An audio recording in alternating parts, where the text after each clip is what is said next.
Umahasa po ang pamunuan ng South Luzon Expressway na mababawasan na raw ang pila ng mga sasakyan sa mga toll gate nila. Tuloy-tuloy na kasi ang pagpapatupad ng sistema na kung tawagin ay toll coupon. Paggamit po ng mga kupon, imbis na toll gate ang bayad, pwede na sa mga lumalahok na gasolinahan. Mula sa SLEX, nakatutok live si Susan Enriquez. Susan. Mike, dahil nga daw sa maganda epekto sa traffic, dito ipinatupad na toll coupon na system dito sa SLEX simula noong isang taon. Kaya naman hanggang ngayon ay tuloy-tuloy pa rin ang pagpapatupad nito. Mula daw kasi sa dating transaksyon na 12 hanggang 18 seconds, ngayon ay umaabot na lamang ito ng 5 segundo kung ang ginagamit ng mga motorista ay ang coupon.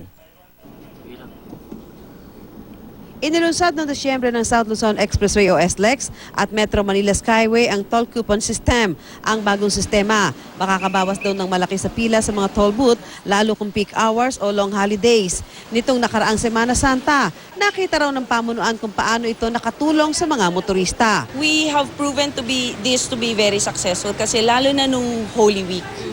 Yung Holy Week, hindi tayo masyadong, yung ini-expect natin na talagang pila at saka traffic at saka nakakatulong din talaga to.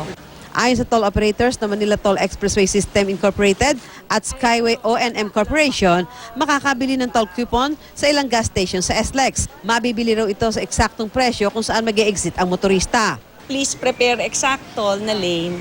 Matagal talaga kasi aabot mo yung pera, susuklian ka, tapos aabot yung resibo. So, it really takes time. Ang toll coupon ay halos katulad daw ng ginagamit na e-pass. Sabi naman ng mga nakausap namin gumagamit ng toll coupon, mas madali po na gamitin kasi iabot mo na lang doon sa booth, dire-diretso na takbo mo. I wanted to see if it's convenient to pay here. Pag dumating ka dito, magbabayad ka. Pagdating mo ng toll gate, iaabot mo lang yung kaputol ng coupon, then dire-diretso ka na. Mas mabilis Wala ka ng pila kasi pwede kasi eksakto.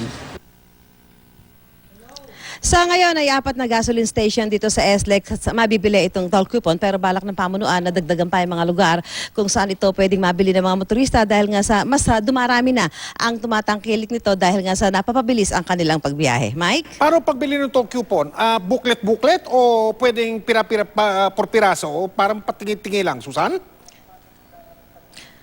Mike, pwedeng tingi-tingi, at pwede din naman yung booklet. So kung ikaw ay araw-araw bumibiyahe at gusto mong coupon na bilhin, pwede kang bumili ng booklet. Ngayon, kung ikaw naman minsan-minsan lang dumadaan, o kaya naman every other day, pwede kang bumili ng tingi-tingi. At depende nga sa kung saang exit ka lalabas kapag kayo gumamit ng SLEX. Mike? So yung mga halaga ng kupon ay eksakto sa mga, halimbawa, hindi rounded off ika nga yung kupon. Ano yan, susuklihan ka ng pera, ng cash? Ganun ba yan? O saktong-sakto yung iba't Kaya ibang halaga yun. o value ng mga kupon? Susan?